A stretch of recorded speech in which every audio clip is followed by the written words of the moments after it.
I was invited to give you a taste of a typical law school classroom experience here today, and I thought I would take advantage of this opportunity to do something that's been on my mind for a while. To stand up and to proudly say, God bless America, God bless the Bill of Rights, and thank God for the Fifth Amendment. I'm not ashamed to say I'm proud of the Fifth Amendment, and I'm proud to admit on camera and on the internet that I will never talk to any police officer under any circumstances, with all due respect, sir. I'm doing something really extraordinary here today, something you'll almost never see another law professor do as long as you live. I'm really putting myself on the spot here. This was my idea. By my invitation, I have given up half of my time, approximately. I'm giving equal time and the last word to an expert who really knows something about what I'll be talking about. So I'm opening myself up to the possibility that he will contradict me. I was a criminal defense attorney when I was in private practice. So I want to make sure, in fairness to you, if I'm misleading you or giving you a slanted or one-sided presentation, you'll be able to get the last word from somebody else. I'm sure he'll have a lot to teach all of us, including myself. The Fifth Amendment to the United States Constitution provides, no person shall be compelled in any criminal case to be a witness against himself. And this unfortunate amendment has gotten a bad rap in recent times, much of it tragically and unnecessarily through, as you may have heard, the headlines. Let me read you something that was taken out of the newspaper this morning, and I want you to listen to it closely. And I'm giving you a heads up. I'm warning you in advance, which is not fair to you. Not fair to me, but I'm giving you a warning that I'll be quizzing you on this in just a few minutes. This will test your aptitude for legal study and legal practice. Listen closely, it won't take long. Last night, agents of the Norfolk Police Department found 3 victims of an apparent murder dead in an apartment in the East Ocean View area. The apparent victims of a gangland-style slaying, and possibly the victims of gang-related violence. The police are investigating this as a possible murder and suicide, but right now suspect that the 3 were all killed by the same individual. No suspects have yet been identified in the slaying, but veteran police detective George Brook has confirmed that police are following up on evidence pointing to the possible involvement of an off-duty naval officer as the perpetrator. The bodies, which were found by the apartment manager at about 8 o'clock in the morning, appear to have been slain sometime earlier in the same evening, probably sometime between midnight and 2 o'clock in the morning. That's it. Those are all the facts I'll ask you to remember, and it won't be for very long either. Let's see how well you do. I'll be quizzing you in just a few minutes. Now, here's the easiest question you'll ever get from a client in all the days of your life. Question, hey, the police are here. They want to talk to me. What should I do? Well, I could give you my answer to that question in case you haven't already guessed it, but why don't we go to a real expert? Justice Robert Jackson, a prosecutor's prosecutor. Like me, he began his private practice in Buffalo, New York, years before I did. And after that, he served as general counsel for the Bureau of Internal Revenue, the U.S. Department of Treasury, the Security and Exchange Commission, Assistant U.S. Attorney General for the Tax Division, later the Solicitor General and the Attorney General of the United States, and then the Chief U.S. Prosecutor for the Nuremberg trials. That's an impressive resume. Years later, when he was a justice on the Supreme Court, Justice Jackson stated, quote, any lawyer worth his salt, today we would say his or her, will tell the suspect, his client, in no uncertain terms to make no statement to the police under any circumstances. There's the title of my talk. I'm here to explain to you the surprising and somewhat counterintuitive and admittedly unlikely reasons why Justice Jackson was right. I'm reminded of this because I'm amazed, we're all amazed, by the frequency with which we see newspaper articles coming out all the time from people who really ought to know better, who say, well, I'll talk to the police. I mean, after all, I'm a senator. I'm O.J. Simpson. I'm an experienced, highly polished individual. I've got a lot of experience with public relations, even criminal defense attorneys. There was a local news story here in the Virginia Pilot just a couple of months ago about an experienced criminal defense lawyer who ended up getting convicted of criminal assault because he talked to the police. He was accused of having assaulted another attorney in the hallway. There were no other witnesses to this. A woman said that he grabbed her by the throat during an argument over a case. He denied it. At trial, it was his word against hers. He said, I did not even touch her. But unfortunately for him, when the police had approached him earlier and said, would you be willing to answer some questions? He said, sure, why not? I'm an attorney. I'm a criminal defense attorney. I'm savvy. I'm sophisticated. I've got oratorical prowess. I'm accustomed to dealing with the police, by all means. And then there was a conversation that was not recorded. When the case went to trial, it was no longer his word against hers, because when he testified at trial, I never touched her. The officer took her to the stand and testified, well, when I met with him, he said he did put his hand on her throat, but just as a joke. Then he had to take the stand again and say, that's not true. I never said that. I never admitted to you that now it's his word against 2 people. Who's telling the truth? We'll never know for sure. But he was found guilty. Now, here's part of the problem. The heart of the problem, as Justice Breyer on the U.S. Supreme Court explained in 1998, is, quote, the complexity of modern federal criminal law codified in several thousand sections of the United States Code and the virtually infinite variety of factual circumstances that might trigger an investigation into a possible violation of the law make it difficult for anyone to know in advance just when a particular set of statements might later appear to a prosecutor to be relevant to some investigation. One expert on criminal law recently noted that estimates of the current size of the body of federal criminal law vary, although it has been reported that the Congressional Research Service can no longer even count the current number of federal crimes. That's right, even the federal government has lost count. These laws are scattered over all 50 pages of the U.S. Code, encompassing roughly 27,000 pages. Worse yet, these statutes often incorporate by reference to the provisions of administrative regulations. Estimates of how many such regulations exist are even less well settled, although the ABA thinks there may be nearly 10,000.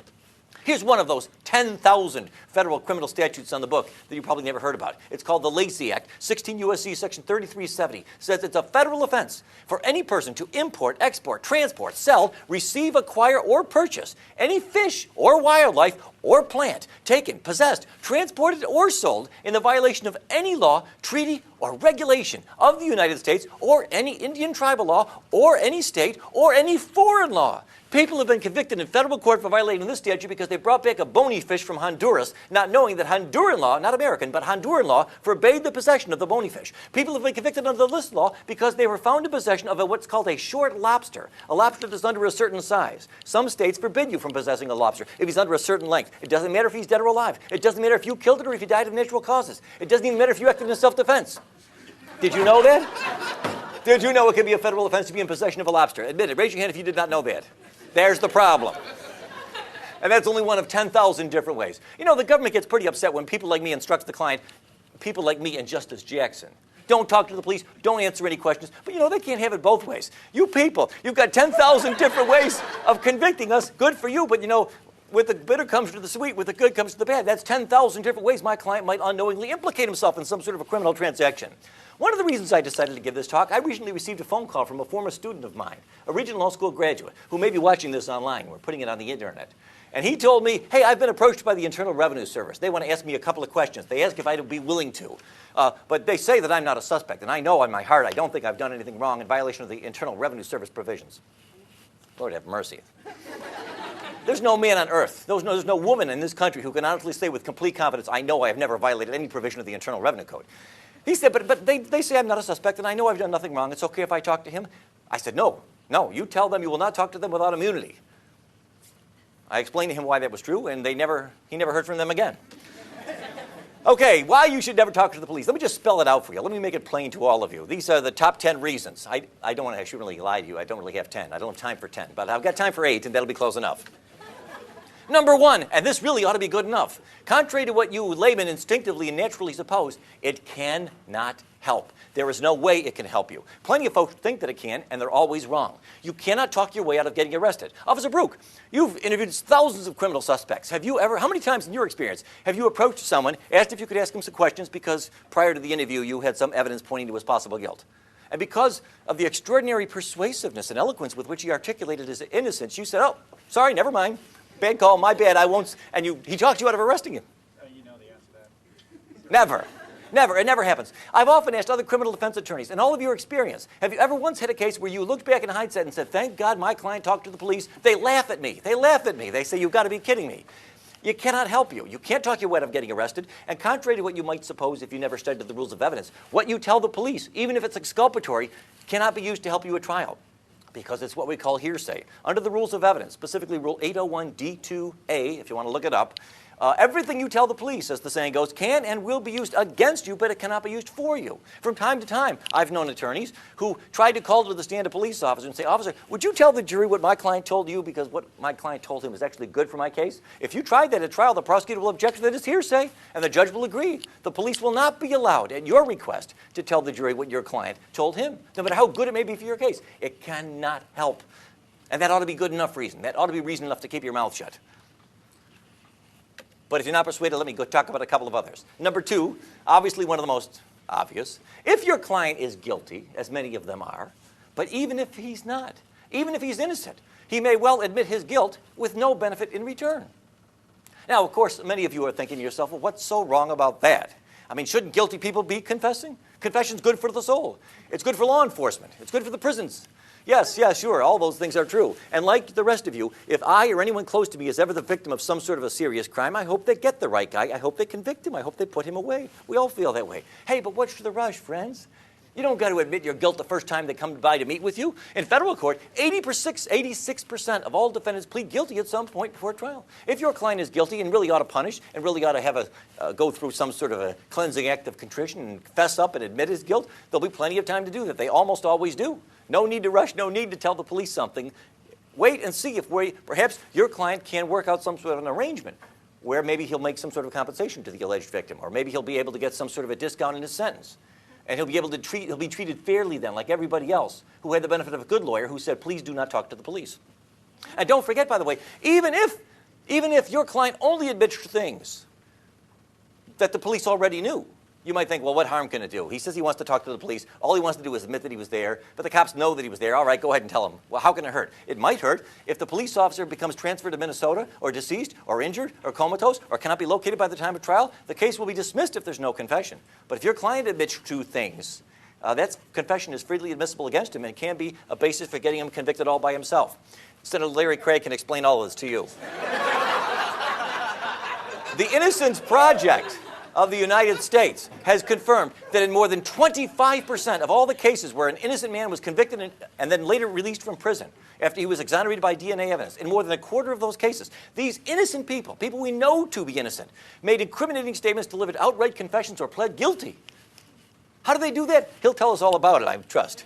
Here's a couple of famous examples. You can just ask them. You don't have to take my word for it. There on the left was Eddie Joe Lloyd. He was convicted in 1984 of the murder of a 16-year-old girl in Detroit after he wrote to police with suggestions on how to solve various recent crimes. During several interviews, police fed details of the crime to Mr. Lloyd, who was mentally ill, and they lied to him and convinced this mentally ill man that by confessing, he might help them smoke out the real killer. He later signed a confession, gave a tape-recorded statement. The jury delivered it less than 1 hour before convicting him on the basis of this confession. There was no other substantial evidence against him. The judge said, I'd hang you if I could, but the death penalty was not available in Michigan at the time. But after almost 2 decades in prison, he was released after DNA evidence proved that this man was innocent and had falsely confessed to a crime that he did not commit. On the right is Earl Washington, who was released from prison just a few years ago here in Virginia after spending 18 years behind bars after being committed of a rape and a murder that we now know he did not commit after having been exonerated by DNA evidence. But this man, Mr. Washington, who was in fact confirmed to be mentally retarded, was able to confess to several crimes at the request of the police, some of which we know he could not have committed. That's the problem. Some of you are thinking to yourself, well, none of this concerns me because I'm not guilty of anything and I never will be and I will never represent people who do. Okay. Let's talk to you people. You innocent folks. Those of you who have never committed a crime and never will, and none of your clients will either. And you wouldn't go out with a girl who did. Fine. You better not talk to the police either, okay? Because number 3, we'll put the guilty behind us. Forget about them. Let's talk about innocent people. Number 3, even if your client is innocent and he denies his guilt and almost entirely tells the truth, odds are good he will easily get carried away and tell some little lie or make some little mistake that will hang him. This is human nature. He gets in there, it's a stressful situation. Imagine a perfectly innocent client. The police say he's been guilty of a murder. He's totally innocent as any one of us. So he goes in there and he meets with the police. He says, I don't know what you're talking about. I was nowhere near there. I didn't kill him. I've never killed anybody. I don't have a gun. I've never had a gun. I've never touched a gun in my life. I was nowhere near Virginia Beach that night. That last line was a lie. He went over the top. He was getting carried away. He got into this groove. He started saying all kinds of things, almost all of them true, that he knew would tend to exculpate himself. Then he got carried away and just said one thing that wasn't true, and unfortunately for him, they can prove that it wasn't true. He may be convicted on that basis alone. But let's say, well, that's not a problem. I'll tell my client only to tell the truth. I've met with him. I know he won't lie to the police. He won't make any mistakes. Okay, that's still no guarantee you won't be getting into trouble. Because even if your client is innocent and only tells the truth and doesn't say anything that is false. Now, already, mind you, we're pretty well nigh into fantasy land. The odds of anybody being able to pull this off are really quite slim, no matter how innocent they may be. But just the same, let's pretend. Let's assume he gives the police nothing but the truth, and he is totally innocent. He will always give the police some information that can be used to help convict him. Always. For example, suppose you tell this to the police. Here's what your client tells to the police in his denial of guilt. I don't know what you were talking about. I didn't kill Jones. I don't know who did. I wasn't anywhere near that place. I don't have a gun. I've never owned a gun in my life. I don't even know how to use a gun. Yeah, sure, I never liked the guy, but who did? I wouldn't kill him. I've never hurt anybody in my life, and I would never do such a thing. Let's suppose every word of that is true. 100% of it is true. What will the jury hear at trial? Officer Brook, was there anything about this, your interrogation, your interview with the suspect that made you concerned that he might be the right one? Yes, there was. He confessed to me that he never liked the guy. And then the prosecutor will put that up in big letters, and he'll say, ladies and gentlemen of the jury, it's pretty clear that we've got the right guy here. We've proven that he was in Virginia Beach that night. That's opportunity. And remember, Officer Brook admitted that after extended questioning, he was finally able to get the defendant to admit that he never liked the guy. There's your motive. Motive plus opportunity. Wham, bam, please. But juries eat it up. And innocent people get convicted this way sometimes. How often? Hopefully not too often, but we know what happens. The United States Supreme Court, don't take my word for this. In Ohio versus Reiner, the Supreme Court of the United States said, quote, one of the Fifth Amendment's basic functions is to protect innocent men who otherwise might be ensnared by ambiguous circumstances. Truthful responses of an innocent witness, as well as those of a wrongdoer, may provide the government with incriminating evidence from the speaker's own mouth. See, it's not just some criminal defense attorney telling you this. Even the Supreme Court says I'm right. Under the facts of that case, by the way, in Ohio versus Reiner, a child tragically was died, apparently the result of shaken baby syndrome. Question was who had shaken this baby to death. And one of the possible suspects was a babysitter who had spent some time with the child that week. The babysitter's story was, I don't know what you're talking about. I did not kill the child. I did not see it happen. I don't know who shook the baby. It was never me. I never did anything of any violent nature to the child. The Ohio State Court said, well, you've got no Fifth Amendment privilege. You, by your own admission, told the investigators that you've done nothing wrong, that you were not involved, so obviously your answers can't incriminate you. The United States Supreme Court reversed and said, well, that's not true. Even though this babysitter denies shaking the child, denies seeing the child die, denies knowing how the child died, this babysitter, by her own admission, apparently the government wanted to ask whether the babysitter might have been with the child at some point that week, during the week prior to the death. And that answer, although by itself not sufficient to convict anybody, could help convict her. That means she's got a Fifth Amendment right to refuse to answer to the question the court held, because it could be used to help convict.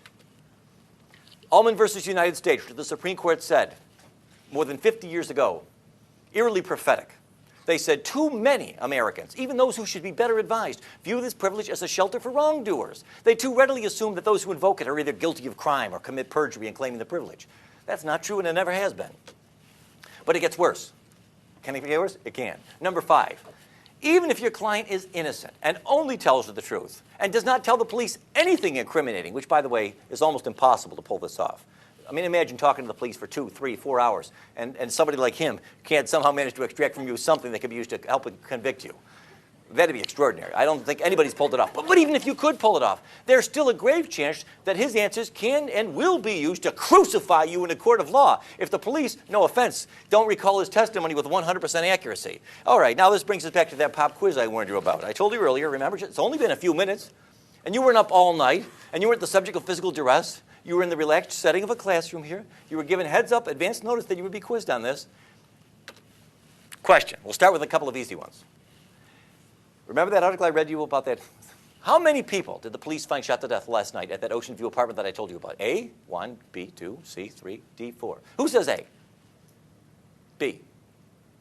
C. Get this. Get that with a camera. Move that camera around. Look how many hands we've got there for C. Okay, D. You're all wrong. Everybody who raised their hand, you are the kind of people who should never talk to the police under any circumstances for as long as you live. Why is C not the right answer, by the way? If you know, raise your hand. Yes? Because you didn't state the cause of death. Excellent. I didn't say anybody was shot. I didn't say gun, bullet, shooting, firearms. Didn't use any of those words. But I don't blame you if you thought that I did. This is the way the human mind works. We hear things. We fill in details. I said gangland-style slaying. That may or may not imply something, but it doesn't mean that anybody was shot. And that's the problem. You see, even if your client is innocent and only tells the truth and doesn't tell them anything incriminating, and his statement is videotaped, his answers can be used to crucify him. You might say, wait, how can that happen? I insisted, at my insistence, I called the police and I said, look, if you want to talk to my client, you can talk to him, but only if you videotape the whole thing. I don't want there to be any debate between the two of you over what happened. Okay, we'll videotape the whole thing. If the police don't recall their questions with 100% accuracy, he'll be convicted on that statement alone. For example, suppose a man goes to the police. They say, we're investigating a possible murder, a shooting. And the guy says, quote, I don't know who killed Jones, Officer Brook, with all due respect. It wasn't me. I've never touched or fired a gun in my life. How can that help incriminate this man? How could that possibly be used against this man to help convict him? You would think it's inconceivable. But it's as easy as pie. All the officer has to do is read this statement to the jury, and then the prosecutor says, Officer Brook, was there anything about that statement that confused you or surprised you? Yes, there was, he says in a moment of sinister, high drama in the courtroom. And what was that? And then Officer Brook turns to the jurors and he says, I never said anything about a shooting. I said we were investigating a murder. He was the one who brought up a gun. Then you turn to your client, and your client says, that's not true, that's not true. I remember he was the one, or one of the cops. I was with them for 3 hours. One of them in the car said something about, they said they had a witness that I was the shooter. Okay, I'll put you on the stand. And then your client testifies, no, they did tell me shooting. They mentioned it before I said anything about a gun. They brought it up first. And then the police said, that's not true. And now what? It's your word against theirs? For what? You're gambling with your client's life. And police officers can very easily make a mistake like that, just as so many of you did just a few minutes ago, about whether you recalled having heard me say something about somebody actually being shot. Police make mistakes, innocently, inadvertently, unintentionally. Any statement, no matter how exculpatory it may seem on its face, can be used to crucify you all by itself if the police are either willing to lie, not likely, or if they just have an innocent misrecollection of the details as to what they did and did not tell you before you told them what you said. All of these, by the way, all of these problems disappear if you take Justice Jackson's advice and say, thank you very much, officer, but no thanks. How about this one? Here we go. Now, here's the most surprising of all. I've saved the most surprising one for last. Let's suppose you've got the following scenario. Your client's thinking about talking to the police. He acts like, he says, I've got nothing to hide. They think that I killed somebody in Virginia Beach last night. Well, this is what your client tells you in confidence. I don't know who robbed that store. It wasn't me. In fact, I've got a pretty good alibi. I wasn't even in Virginia Beach that night, last night. I was 4 hours away visiting my mother in the Outer Banks. Unfortunately, no, I did not pay for gas with a credit card. I used cash, and so I've got no witnesses that can prove I was there except my word, and of course, Mama, for what that's worth, which is nothing. So your client says, so the police want to talk to me, and I want to seem cooperative, so what I'll do is I'll tell them that I was in the Outer Banks last night. Now, there's nothing on its face incriminating about any of that. Let's assume, by the way, that you believe with all your doubt. You've given your client a polygraph exam. You've known him for years. You've been going to the same Bible study for 30 years. You know beyond a shadow of a doubt that he's telling you the truth. And he's not admitting anything. He's not admitting motive. He's not admitting opportunity. He's not admitting that he was there. How on earth could this come back to haunt us? How on earth could this come back to be used against us? Be honest. Raise your hand if you really think the answer to that question is, I can't see how it could possibly be used against me. You're afraid I'll call on you, right? I won't call on you. Well, you're wrong. You're dead wrong. You're always wrong. Everything you say, every time you talk to the police, you will regret it. You see, the problem is, here it is. This is the last point. I think it's almost, even if your client is innocent and only tells the truth and doesn't tell the police anything incriminating, and the entire interview, questions and answers are videotaped, even his truthful answers can be helped to use crucify even an innocent man if the police, through no fault of theirs, end up in the possession of any evidence, even mistaken and unreliable evidence, that anything your client told them was false, even if in fact it was true. Again, going back to this example from a moment ago. Let's suppose I go ahead and I meet with the police. I think I got nothing to hide. I tell them I was in the Outer Banks last night, officer. How can that be used to convict me? By itself, it cannot. It cannot help at all by itself. But what if I later find out, to my horror, after I put my cards on the table, that they've got a witness, a girl that I went to high school with, an unimpeachable witness. We've never been enemies. She'd have no reason to lie. She swears she thinks she saw me in Virginia Beach last night, a couple of blocks away from that store, about an hour before it was robbed. Now, her testimony by itself isn't going to help the prosecutor. Hell, if she's all they've got, I'll get this case thrown out before trial. But if, like an idiot, I talked to the police and I told them the truth, I told them I was in the Outer Banks, and now, lo and behold, tragically, it turns out they've got a witness, a false, mistaken, confused, but sincere and credible witness who could testify that I was here in Virginia Beach. Now they're likely to get a conviction. Because what they'll do, I've just turned this cop and this woman into the government star witnesses. They'll put Officer Brook on to testify about how my client lied to him about being in the Outer Banks, and then they'll put on this girl who otherwise would have not even helped with their case at all, who will testify, no, that's not true. That was a lie. I saw Mr. Duane's client here in Virginia an hour before the robbery, not so far from the store. By herself, she would not have helped the government in any significant way. But what I have just done, you see, is given them the other part of the puzzle. And now I'm doomed. Just ask them. I close with this example. Here we have a couple of recent celebrity examples of why it is that even people who admit nothing always end up denying it. I mean, sorry, they always end up regretting it. On the left, we have Martha Stewart. She was the victim, the subject of an extensive government investigation that was looking into the possibility that she was guilty of violations of certain federal laws, securities laws, fraud kinds of things. They couldn't pin that on her, but they were able to get a conviction because she denied it.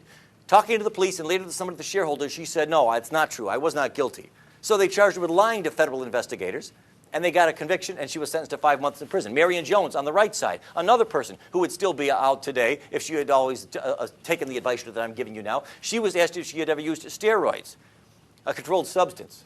And instead of taking the fifth, she said, no, I never took steroids when I won those Olympic gold medals. Later on, it turned out that she was lying. She worked out a deal. She pled guilty. She admitted that she was lying. And she, over her strenuous, tear-filled objection, even though she has 2 young children, was just recently sentenced to prison for 6 months. The guy who sold her the steroids, the pusher, he got only 4 months. But she got 6 months because she lied to the police and said that she did not do it. You see the problem. Michael Vick, who recently pled guilty, as you know, to these charges with respect to the operation of this dog combat sort of operation at his home. At sentencing, like many other criminal defendants, even though he eventually pled guilty at sentencing, one of the reasons his sentence was a little harder than it might have otherwise been, the judge said, was because when he initially met with the police, he lied to them and said, I didn't do anything. I didn't do it. I don't know what you're talking about. Even guilty people, but not only guilty people, will always end up regretting talking to the police.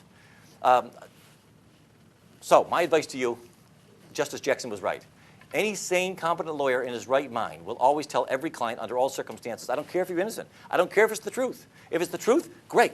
We'll tell the jury all about it. There'll be time enough to put our cards on the table. But before we get there, I haven't seen yet what the police got. They may have mistaken and confused witnesses who will contradict even the truthful stuff that you say. We have no way to know, no way to predict whether the information that you give them, even if truthful and reliable, will end up unwittingly dispelling our demise. So keep your mouth shut. Don't answer any questions. Let's take the fifth. You'll be glad that you did. God bless America. God bless the Bill of Rights and the geniuses who bequeathed it to us. But now, in fairness, I give equal time, or what's left of equal time, to a police officer who will explain to the extent to which, if any, he agrees or disagrees with anything I've got to say. I have no idea to know what he's going to say, but it'll be interesting. Here, let me give him the microphone. Let's give him a hand. Officer George Brook, the Virginia Beach Police Department.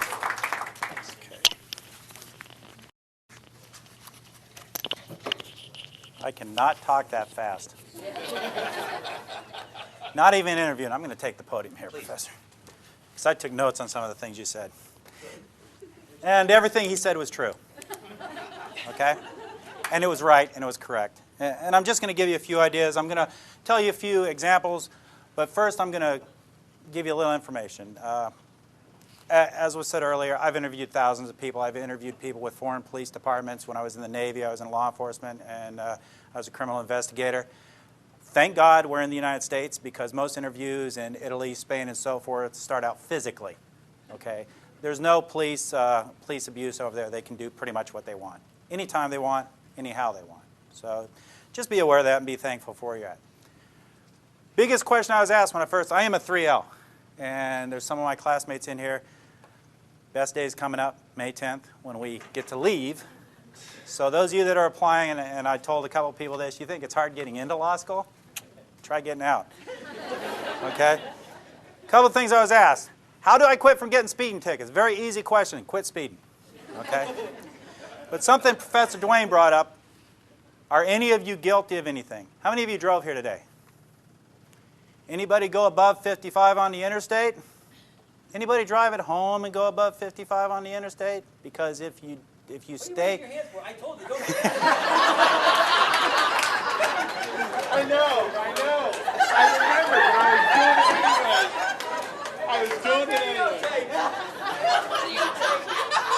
I did it intentionally. And there you go. And people are inherently honest, and that's their biggest downfall. Okay, they really are. Or they want to tell their story.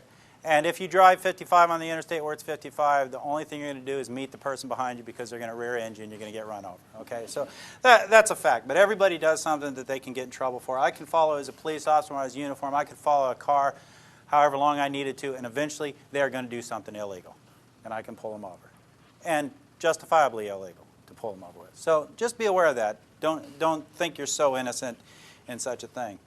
When you get stopped for a traffic ticket, everyone likes to be somewhat honest. And what's the first thing the police officer asks you? Do you know how fast you're going? If the speed limit's 35, you'll say, oh, 38, 40, because you want to be kind of honest even though you're doing 50. You just said 38, 40. You just admitted to breaking the law. You just confessed. So they can go to court with that, with a confession that you were exceeding the speed limit.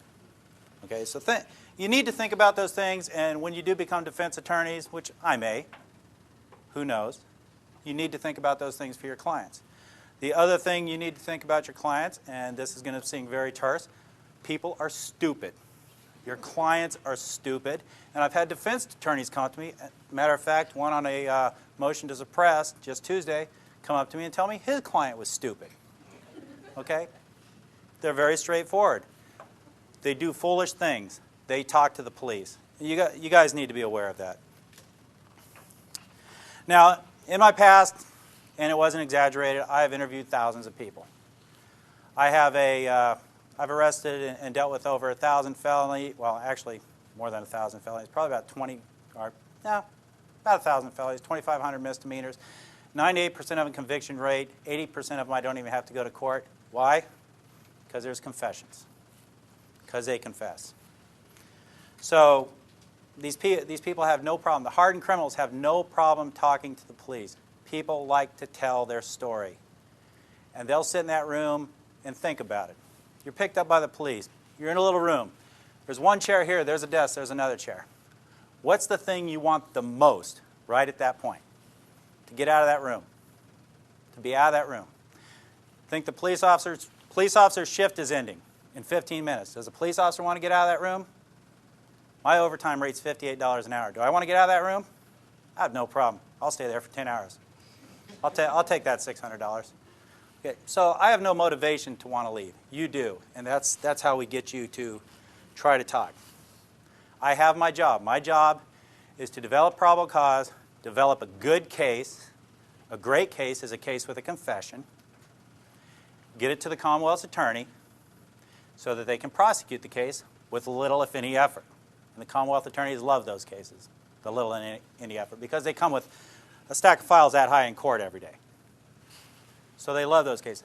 That's my job. The defense attorney's job is to hope they get to their client before I do and make sure they don't talk to me, no matter what. Give you an example, and this will go right along with what Professor Dwayne was putting up his examples. I had an interview that went something like this.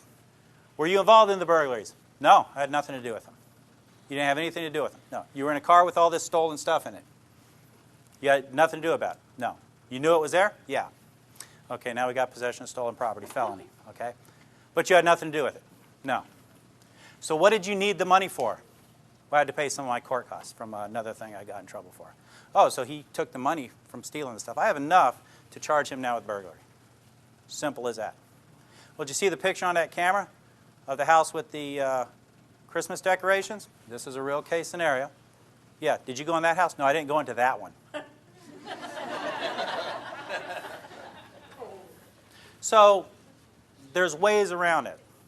There's ways to get around people who try not to talk to you. And again, as Professor Dwayne said, if you wanted to go and say you wanted to go into a boxing match, $100 if you win. You've never boxed before. You have to face somebody who's an Olympic boxer. You're going to lose. You're going to face somebody who's been interviewing people for, in my case, 28 years. You're going to lose, unless you're purely innocent. Now, on the other side of it, I don't want to put anyone that's innocent in jail. But I try not to bring anyone into the interview room that's innocent.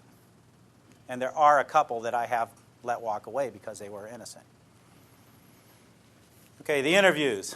How do we approach the interviews? There's a number of ways to approach interviews. There's a number of types of people that I deal with. First thing I do, anyone know what they get told first when they're in an interview? Miranda. Miranda warning. Okay, it's not a right. You don't have a right to Miranda. Those rights have always been there. It's called the Constitution. You're just teaching. You're doing a real quick class on the Constitution for these people. Usually they don't listen to it. And this is the way I give my Miranda warning. Look, I have to tell you this. Just pay attention. Okay, they're usually sitting back or they're very attentive. You have the right to remain silent. Do you understand that? Yes. Anything you say may be used against you in a court. I don't have to say it will be. I say it may be. Okay, and they get that. You have a right to an attorney, And if you can't afford one, one may be appointed to represent you. Got that? You can decide not to quit talking to me at any time and exercise these rights. Do you understand that? Sure. Now, before I do the primary thing that's needed with those rights, that's to get a waiver, I say, now, before you say anything, let me tell you what I know. And over all the time I've had to put together what this individual was supposedly involved in, and I only say supposedly because Professor Duane's sitting over there, that this individual was involved in, I will tell the story that I've put together, and it'll be pretty close to what happened. And I can see that it's pretty close to what happened because that individual starts slumping down in their chair. They'll put their hand to their face, doing this in their mind, oh my God, I'm going to jail forever. Okay? And I can see it. And I said, now that you know what I know, do you want to talk to me? And why do I do that? Because if I didn't do that, is if I said, do you want to talk to me, they'll say no. So I give them the time to think about, and then comes the next phrase. Now, before you start talking to me, let me tell you the difference between a lie and a truth. If you lie to me, and I get before the judge, and I tell the judge that you were dishonest with me, that's just not going to make him happy. But if I get before the judge and tell him you're honest, straightforward, willing to take responsibility for your actions, that is going to help you. That's not a lie, though. That is true in Virginia Beach courts. It will help them. You know, they may not get 5 years. They may get 3 years. They're still going to prison, or they're still going to have a felony, but it will help them. And then I have to determine what kind of person I have. And there's two types. There's the one, like I mentioned to you earlier, where I have to talk to them about different things, get into their own skin, as the word is, and try and get them to talk to me and discuss things. I had a sexual assault case. I had to talk to the guy how hot the woman was, and I understand where he was coming from. And when I said that, we were buds. And he started talking to me. And he's still sitting in prison. Okay? So you've got to get in there and you've got to go places. The other side is, I can't try and act like that individual acts. Okay? I can't try and act like what we call lovingly a hood rat. I can't try and act and talk like him. Because I'm an older white guy. We don't talk like that, and that would be an insult. And you can't insult people. It doesn't matter who they are. It doesn't matter where they grew up. It doesn't matter where they're from. You can't insult people like that. You have to be yourself. So you have to get into their mindset and the way they're thinking and have a discussion with them. The other type of person is the one that likes to tell a story. This young man, great man. I love him to death. He didn't go to jail because I went to bat for him, because I felt sorry for him. He was a newlywed. He was having money problems. Former Marine. I said, tell me what happened. And he told me this beautiful story about what happened. What he had done is he had sold a piece of equipment that his ex-employer had that he had stolen.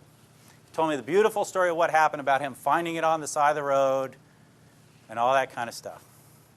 And I didn't even question about him. After he finished his whole story, very unplausible but very beautiful story, I sat there and listened to it for 15 minutes. I looked at him and I said, you stole the stuff from your boss, didn't you? Yes, sir, I did. I had nothing. I really had nothing except the fact that he had sold it. So there's those types of people. And then the third type, the one who tries to be the hood, who tries to be the criminal, who cries like a baby when they walk into jail, but when they're on the street, they're as tough as rocks. You go in there with your paperwork, you sit down, and you just start doing paperwork. And usually I have a videotape sitting on top of it, just for measure, so they think I have a videotape. And you just sit there. Don't tell them Miranda. Just sit there and wait for them to start talking, because they will. They want to talk. People want to communicate. They hate silence. That's why when people speak, you hear, when they're talking, because they need to fill that void with something. People hate silence. So that's the other one. So that's another way. So you see how there's an unlevel playing field here. Even with the most educated individual, there's an unlevel playing field.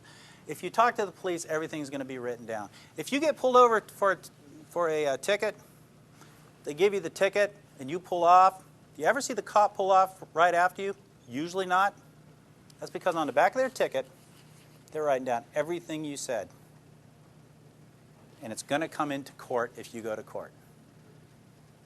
Everything that's said, I write down. Every phone call I make has to have a listening device on it. Is that illegal? How many parties need to know that a phone conversation in Virginia is being recorded? One. Me. I knew it was recorded. I get many, many confessions over the phone.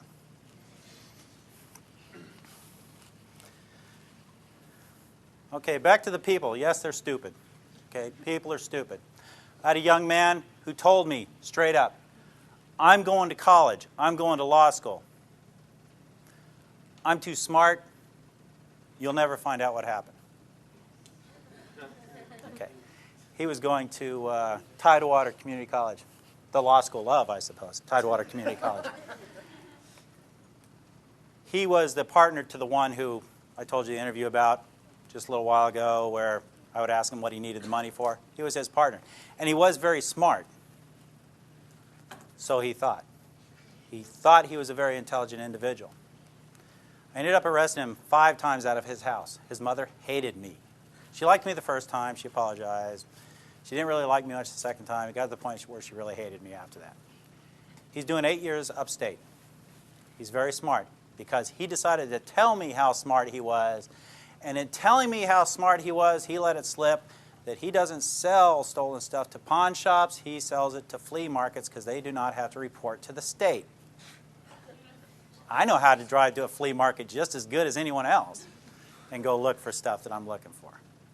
So he was trying to impress me with his ability to be smarter than I was, and he confessed. So people are inherently stupid, especially criminals. Now, and don't get me wrong, there are some very intelligent criminals out there, and most of them work in really big office buildings and wear suits. Yep, she went to jail. Is she hurting? No. But there are some very intelligent street criminals out there as well that get other people to do their bidding and so forth and so on, and people are afraid to turn on them. But there are some very foolish people. Just a couple other things. I do a thing usually with younger people, usually between the age of, I try not to deal too much with juveniles, but between the age of 16 and 25, is once they've talked to me. Now, let's back up a little bit. You don't need a recording in court for a statement. As Professor Duane said, it's his word against my word if he was a defendant. Number one, and this is the way it works, and this is the way the real world works, in case you guys haven't been out there, that's outside the windows out there. The jury looks at a defendant sitting next to a defense attorney. That's strike one, because the jury is already looking at that as that being someone who did something that put them in that chair. Number two, they get a uniformed police officer up there. They get someone wearing a suit as a detective up there that is a professional witness. That's strike two. So now they have a professional witness against them. And then if they've confessed and that professional witness is going to sit there and read from his or her notes, the confession, that's strike three. Go get your orange jumpsuit. Do not pass go. Do not collect $200. So they have all those strikes against them. And I know you're innocent till proven guilty, but it's a jury of your peers. And the perception is if you're sitting next to a defense attorney, you have to prove you're innocent. And that's just the perception of a lot of the jury. No matter how many jury instructions they get, they still perceive that person is a hoodlum, is a criminal. And no matter how hard some defense attorneys try to put their clients in suits and have them sit up at the table, if the trial is a long trial, they fall back to their old ways and they start acting and speaking in a way that's not very good for their case. So saying that, you don't have to have a recording. My suppression hearing, a statement was trying to be suppressed because when I record a confession or an interview, because we don't do interrogations, the police. We do not do interrogations. That's a bad, mean, Nazi kind of word, okay? We do interviews, okay? And you'd be amazed how much difference it makes when you use that one word versus interrogation. I'll take it off the tape and I'll have my secretary put it to paper. Immediately afterwards, I'll take that tape and I'll scan it over my magnet, throw it in my box so I can use it again. I do not keep the tape. It is not evidence. It's not required to be evidence. It is there. If it's there for the court, It's just extra. You don't have to have that. But it's really good to have. The suppression hearing, he tried to suppress that. After I testified, the defense counsel stood up and says, well, Judge, I really don't have anything to say. And the Judge Canada, said, motion denied. And let's move on and go to court. So you don't have to have recordings. You don't have to have videotapes. The police videotapes, that's just extra. If you got that police officer sitting there testifying, you don't have to have that videotape. You got the guy that was right there to tell you what happened. But it's always nice to have those extra things. And what I do for these young people is I'll say, look, the person who you broke into their house are very upset. They're very angry because you sold their stuff to the pawn shop. Pawn shop stuff, sold them. They don't get their stuff back. They're very angry. They want you to go to prison. Okay? They may be very angry. They want you to go to prison. They may want to. To lessen that, that's the start of what's commonly known as a lie, because we are allowed to lie in interviews. To lessen that, you might want to make them happy. And the reason that's a lie is because when it is a felony in the Commonwealth of Virginia, the victim has nothing to do with the prosecution or how long the people go to prison or any of that kind of stuff. We're prosecuting them, not the victim. But to lessen that, what I'd like you to do is write an apology letter to the person whose house you broke into.